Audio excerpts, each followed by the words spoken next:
10 का दम में आप सभी का स्वागत है। पहला क्वेश्चन, दो युग्मक के विलयन में एक कोशिकीय संरचना का निर्माण होता है, उसे क्या कहते हैं? ठीक है। नेक्स्ट, नर और मादा युग्मक के संयोजन की प्रक्रिया क्या कहलाती है? निषेचन, परागकण, प्रजनन या बीज निर्माण? नेक्स्ट, मनुष्यों में निषेचन कहाँ होती है? गर्भनली में, अंडाशय में, गर्भाशय में या योनि में? नेक्स्ट, इसका सारा का आंसर दीजिएगा साथी। निम्नलिखित में से कौन सा मानव शरीर की सबसे बड़ी कोशिका होती है? शुक्राणु होती है, ओवम होती है, न्यूरॉन्स होती है, ऑस्टियोलास्ट होती है, ऑस्टियोक्लास्ट होती है। ठीक है। नेक्स्ट, निम्न में से कौन सा मादा जनन तंत्र का एक भाग नहीं है? डिंबवाहिनी, भ्रूण, गर्भाशय या अंडाशय? कौन सा भाग नहीं है आप बताइएगा। नेक्स्ट बोले, कौन सा हार्मोन महिला के अंडाशय में उत्पादित होता है? प्रोजेस्टेरोन, एस्ट्रोजन या रिलैक्सिन या सभी? बताइएगा। नेक्स्ट, मनुष्य में एक सामान्य पुरुष के जनन निर्धारण करने वाला गुणसूत्र कौन सा होता है? माँ के एक्स गुणसूत्र और पिता के एक्स गुणसूत्र से, माँ के एक्स गुणसूत्र और पिता के वाई गुणसूत्र से, माँ के दो एक्स गुणसूत्र पिता के एक्स गुणसूत्र, या पिता के एक गुणसूत्र और वाई गुणसूत्र माँ के और एक एक्स गुणसूत्र से? बताइएगा। नेक्स्ट, अंडोत्सर्ग के दौरान अंडाशय के निकला हुआ अंडा क्या होता है? परिपक्व अंडाणु अवस्था, अंडाशय अवस्था, या फिर प्राथमिक अंडक अवस्था या द्वितीय अंडक अवस्था? बताइएगा इसका आंसर क्या होगा। ठीक है। नेक्स्ट देखिएगा, निम्नलिखित में से कौन सा मानव में स्त्री अंग जनांग नहीं है? नहीं पूछ रहा है। ठीक है। अंडाशय है या अंडवानी नहीं है या गर्भाशय गिरवानी या पुंकेसर नहीं है? इसका आंसर दीजिएगा। ठीक है। सारा का देखिए इसका आंसर अलग से है। दो युग्मक के विलय में एक कोशिकीय संरचना का निर्माण जो होता है उसे क्या कहते हैं? तो युग्मनज कहते हैं। क्या कहते हैं? युग्मनज। ठीक है। देखिए इसके बारे में की पॉइंट्स दिया हुआ है कि नर युग्मक और मादा युग्मक के संलयन को निषेचन करते हैं। युग्मकों के निषेचन में युग्मनज का निर्माण होता है। युग्मनक निर्माण में यौन उत्पादन और दौरान उपयोग में की जाने वाली एक कोशिकीय होता है। ठीक है। इसके बारे में आपको फुल जानकारी दिया हुआ। नेक्स्ट देखिए, नर और मादा युग्मक संयोजन की प्रक्रिया को क्या कहते हैं? तो हम लोग निषेचन कहते हैं। क्या कहते हैं? निषेचन। देखिए इसके बारे में की पॉइंट दिया हुआ है कि मादा प्रजनन प्रणाली में मादा अंडे का उत्पादन करती है जबकि नर में शुक्राणु होते हैं। ठीक है। इसके बारे में देखिए आपका फुल डिटेल्स दिया हुआ है। ठीक है।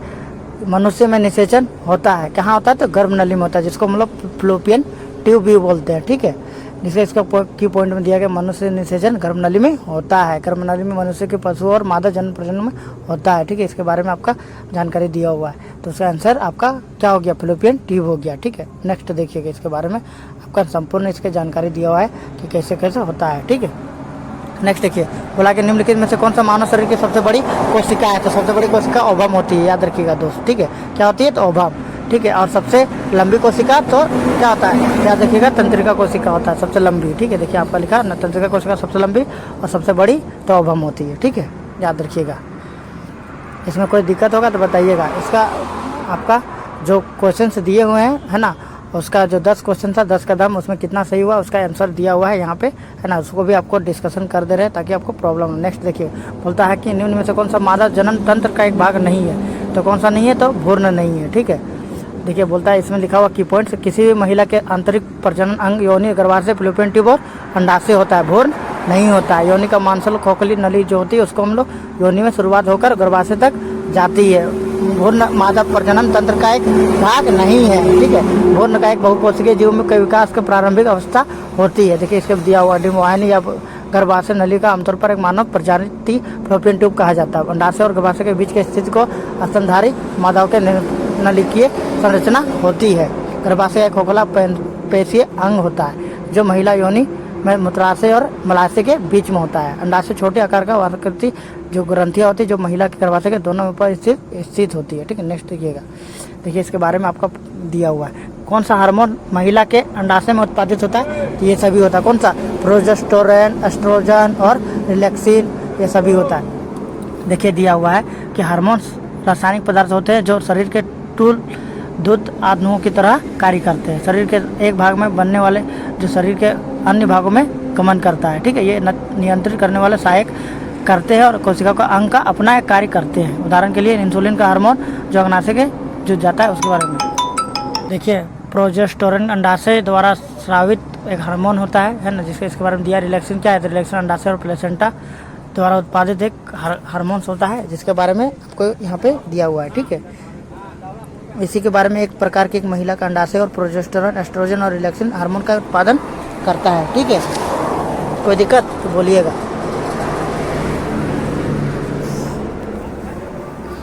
देखिए, इसी के बारे में आपको पूरा फुल्ली डिटेल्स आपको जानकारी दिया हुआ है कि रिलैक्सिन क्या है ना, प्रोजेस्टेरोन क्या है। प्रोजेस्टेरोन अंडाशय द्वारा स्रावित एक हार्मोन होता है। ठीक है,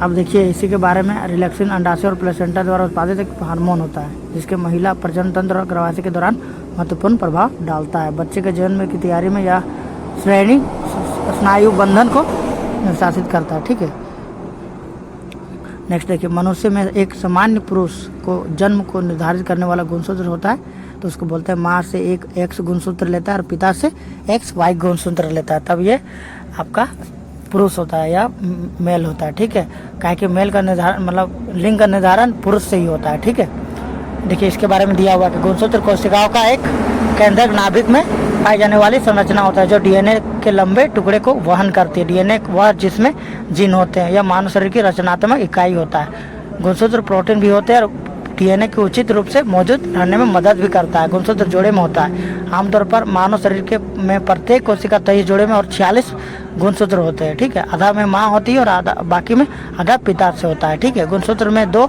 एक्स और वाई आपके पैदा होने या पुरुष या महिला के रूप में आपके लिंग का निर्धारण करते हैं। ठीक है, एक लिंग गुणसूत्र का कहा जाता है। महिला में 2x गुणसूत्र होते हैं, पुरुष में x और y गुणसूत्र दोनों होता है। माँ के x गुणसूत्र देती है, पिता x और y योगदान दे सकते हैं। पिता से गुणसूत्र का निर्धारण करता है। बच्चा पुरुष या महिला रूप में पैदा लेता है, उसके बारे में कौन करता है, तो पुरुष करता है। ठीक है, y गुणसूत्र होते हैं या पुरुष में x का लड़का होता है, और अगर आपका XY रहेगा तो XX रहेगा तो लड़की होगा। ठीक है, अंडोत्सर्ग के दौरान अंडाशय से निकला हुआ अंडा जो उसमें कहते हैं, उसको हम लोग द्वितीय अंडक अवस्था बोलते हैं। अंडोत्सर्ग जो होता है ना, उसका द्वितीय अंडक कहते हैं। इसके बारे में दिया हुआ की पॉइंट कि मानव में नर युग्मक को शुक्राणु होता है, मादा युग्मक का अंडाणु देता है। निषेचन वह प्रक्रिया जिसमें शुक्राणु अंडाणु से संलगित होता है, अंडाणु के साथ शुक्राणु के संलयन का युग्मक का निर्माण होता है। देखिए व्याख्या दिया हुआ है, हम समझते हैं अंडजन प्रजनन घटनाओं का कर्म को देखें। प्राथमिक अंडक होता है, द्वितीय अंडक होता है और ग्राफिक पुटक और अंडाणु का विमोचन होता है। ठीक है, नेक्स्ट इसके बारे में देखिए, परिपक्व गर्भ की अवस्था में जिसमें शरीर के सभी अंगों की पहचान की जा सकती है। निम्नलिखित में से किसे कहते हैं, तो याद रखिए भ्रूण कहते हैं, है ना। जो परिपक्व होता है उसके में भ्रूण सी होता है। ठीक है, इसके बारे में दिया गया है की पॉइंट। एक अजन्मा बच्चा को जो पशु या परिपक्व गर्भ से निकलता है उसे हम लोग कहते हैं भ्रूण के रूप में जाना जाता है। ठीक है, विकास का पूर्ण चरण, जब विकास का भ्रूण चरण होता है, परिपक्व गर्भ के विकास का अनुसरण करता है। ठीक है,